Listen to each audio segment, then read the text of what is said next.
Hi, did you find a few Motorola 15G8 and I'll show you the face unlock task on this device.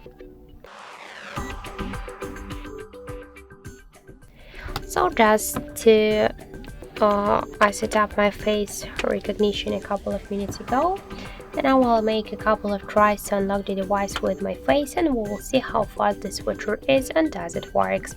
So let's start. 1, 2, 3, 4, 5. So as we can see, the face unlock feature was here correct, not so fast, but correct. We just unlocked the device, and this is the good result for the face unlock feature. You just can try this unlock method, but don't forget that the face unlock is less secure than the passcode or pin code unlock methods.